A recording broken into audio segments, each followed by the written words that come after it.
Hello students, class 10th, your most welcome. Good morning. आज हम आपको जैव प्रक्रम जीव विज्ञान के जैव प्रक्रम लेसन से मनुष्य की आहार नाल का सचित्र वर्णन समझा रहे हैं। मनुष्य की आहार नाल को कितने भागों में बांटा गया है, किसका क्या रोल है, इसके बारे में आपको समझा रहे हैं। इसमें एक आपको फिगर दिया गया है, इसका पूरा डिटेल भी दिया गया है। तो देखिए, फिगर्स को ध्यान से देखिए और फिगर के माध्यम से हम आपको इसको समझाने का प्रयास अपना कर रहे हैं और आप भी इसको समझने का विधिवत प्रयास करिए। ये जो हमारी आहार नाल होती है, ये मुख से लेकर के, मुख यानी जहाँ पर आपके दांत, जीभ ये सब होती है, यहाँ से लेकर के और गुदा तक लगभग 8 से 10 मीटर लंबी होती है। इसको प्रमुख कई भागों में बांटा गया है। सबसे पहले देखिए, सबसे पहला भाग होता है मुख एवं मुख गुहिका, जिसको माउथ एंड बक्कल कैविटी, मुख गुहिका को बक्कल कैविटी बोलते हैं। ये डिटेल आपका यहाँ दिया गया है, इससे आप इसको पढ़ भी सकते हैं। हम आपको फिगर के माध्यम से समझा रहे हैं। तो मुख गुहिका में क्या है, आपके जिह्वा स्थित होती है। जो मुख गुहा आपकी होती है, मुख गुहा बक्कल कैविटी, इसमें जिह्वा स्थित होती है। और इसका कार्य क्या होता है, ये भोजन में जो है लार मिलाती है और भोजन को निगलने में सहायक होती है। भोजन को जब हम अंदर निगलते हैं तो उसमें ये सहायता करती है। लार में एक टाइलिन नामक एंजाइम पाया जाता है। भोजन में जो लार मिलता है तो वो भोजन को जब निगलते हैं तो वो एंजाइम भी हमारा जो है लार के साथ अंदर जाता है, जो कि पाचन क्रिया में सहायक होता है। मनुष्य के दोनों जबड़ों पर दांत होते हैं, जैसा कि आपको फिगर में दिखाया गया है। जीभ के ऊपर देखिए दांत लिखा हुआ है। दांत कौन कौन से होते हैं, गर्तदंती, विषमदंती, द्विबारदंती। यानी ये आपके जो दांत होते हैं 3 प्रकार के, ठीक। पहले क्या होते हैं, दोनों जबड़ों में होते हैं, ऊपर नीचे गर्तदंती, विषमदंती और द्विबारदंती।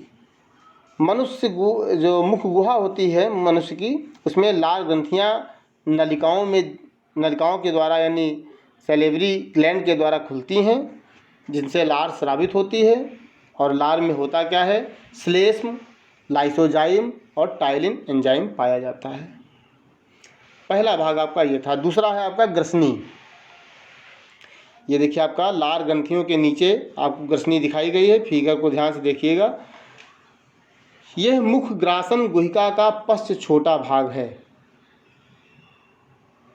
घाटी द्वार, जिसको ग्लाटिस कहते हैं, ये इसके द्वारा श्वास नली में, और ग्रसिका, जिसको ग्लैट कहते हैं, इसके द्वारा ग्रास नली में खुलता है। यानी ग्रसनी जो हमारी है, ठीक, फेरिनेक्स, ये मुख ग्रासन गुहिका का पश्च भाग है, छोटा भाग होता है। ये घाटी द्वार या ग्लाटिस द्वारा श्वास नली में और ग्रसिका या ग्लैट के द्वारा ग्रास नली में खुलती है।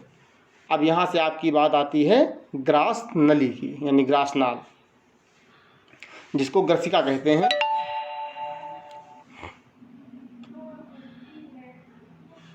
तो यह जो है आपकी पतली और लंबी, जैसा कि आपको फिगर में दिखाई दे रही है, देखो, पतली और लंबी, ठीक,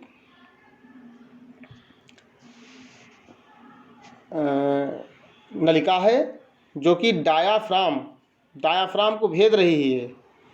डायाफ्राम को भेद करके उदर गुहा में, इंटरनल भाग में हमारे प्रवेश करके सीधे जाकर के, देखिए आप, यहाँ से चलिए सीधे आकर के आमाशय में जुड़ी हुई है। आमाशय में जाकर के ये खुल जाती है। यानी अब अगला भाग आपका क्या आ गया, स्टमक यानी आमाशय। ये आहार नाल का सबसे चौड़ा भाग है। पूरी आहार नाल को आप ध्यान से देखें, सबसे चौड़ा भाग आपका आमाशय होता है।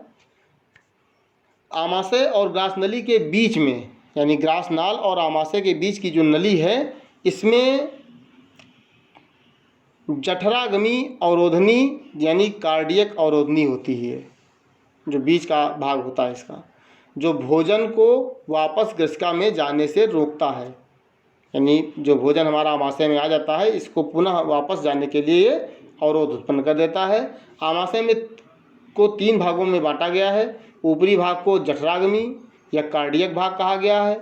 मध्य को यानी बीच वाले भाग को मध्य भाग या फंडिक कहा जाता है, और जो नीचे वाला भाग होता है इसको जठर निर्गमी या पाइलोरिक भाग कहा जाता है। आमाशय के बाद सीधे आप देखिए आमाशय से जुड़ी है आपकी छोटी आंत। छोटी आंत में आएंगे स्मॉल इंटेस्टाइन में। तो इंटेस्टाइन आपकी क्या है, ये सक्रिय होती है और लंबी होती है, यानी पतली होती है और लंबी होती है।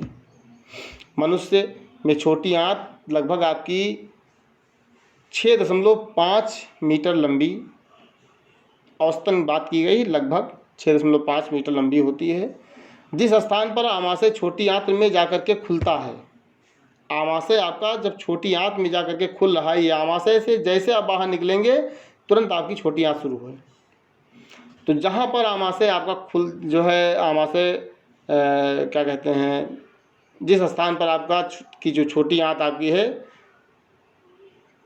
सॉरी समझिए ध्यान से कि जहाँ पर आमाशय आपका छोटी आंत में जाकर के खुलता है वहाँ पर जठरा निर्गमी अवरोधनी या पाइलोरिक अवरोधनी पाई जाती है, यानी सबसे नीचे भाग, यानी आमाशय का अंतिम भाग और छोटी आंत का स्टार्टिंग पॉइंट जहाँ पर टच होता है वहाँ पर आपकी पाइलोरिक अवरोधनी पाई जाती है। छोटी आंत को भी 3 भागों में बांटा गया है। पहला भाग जो आमाशय के साथ यू आकार का है, जो आमाशय के साथ जुड़ा हुआ है। ऊपर देखिए एक शेप आपको दिखाई दे रहा है आमाशय से निकलता हुआ, और नीचे आकर के जो आपका बड़ी आंत में जुड़ा हुआ है, इसके बीच में देखिए ध्यान से तो यू आकार आपको दिखाई दे रहा होगा। इसे ग्रहणी यानी ड्यूडेनम कहते हैं। आपको दिखाया भी गया है ग्रहणी ड्यूडेनम, लिखा भी है उसमें, आप ध्यान से देख सकते हैं। इसके बाद मध्य भाग को हम जूजेनम यानी मध्यांत और अंतिम भाग को शेषांत यानी इलियम कहते हैं। ठीक, क्षुद्रांत इलियम है आपका, इसको क्षुद्रांत भी कहते हैं, शेषांत भी कहते हैं, और जो मध्य का भाग होता है जिसको जूजेनम कहते हैं, ये आपके 3 भाग दिखाए गए हैं यहाँ पर। अंतिम भाग जो है वो क्या है आपका, सबसे आखिरी में क्षुद्रांत जो कि इलियम कहला रहा है, इसको शेषांत भी कहते हैं। पाचन मुख्यतः कहाँ होता है, ग्रहणी में यानी ड्यूडेनम में, और अवशोषण मुख्यतः कहाँ होता है, इलियम में, यानी जो भोजन अपच हो जाता है वो सीधे आपका जूजेनम से होता हुआ ग्रहणी में सॉरी इलियम में आ जाता है, और वहाँ पर उसका अवशोषण हो जाता है।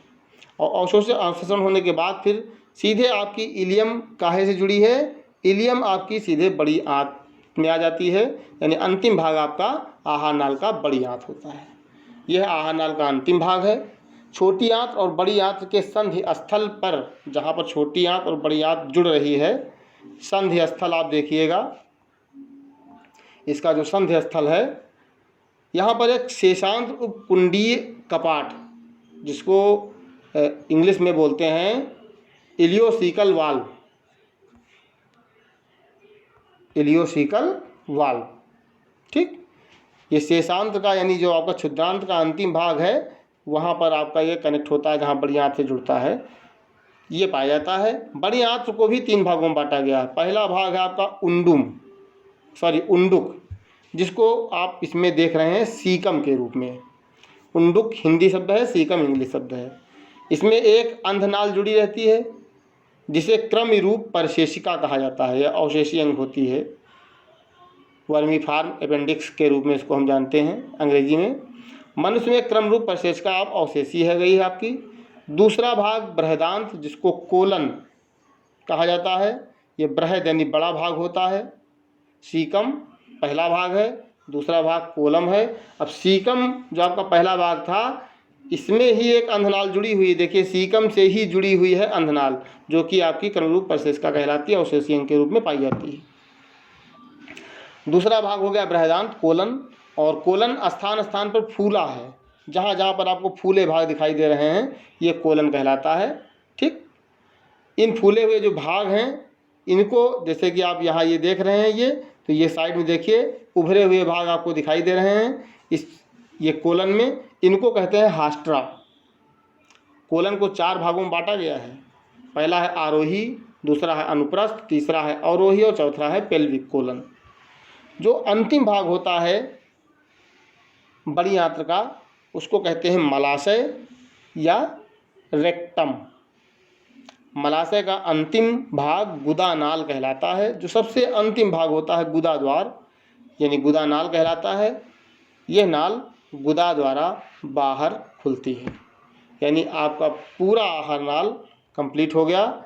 ये पूरी आहार नाल का सचित्र वर्णन था। मुख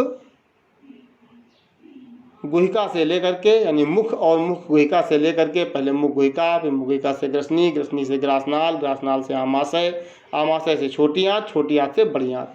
यानी मुख से गुदा तक लगभग ये 8 से 10 सेंटीमीटर लंबी है आपकी, जिसमें छोटी आंत की लंबाई 6.5 मीटर लगभग होती है। शेष भाग में आपका पूरा सिस्टम होता है। यह आहार नाल आपको हमने आज समझा दिया है। इसको आप विधिवत प्रिपेयर करिए और इसको अपनी कॉपी में नोट्स के रूप में भी लिख लीजिएगा। धन्यवाद।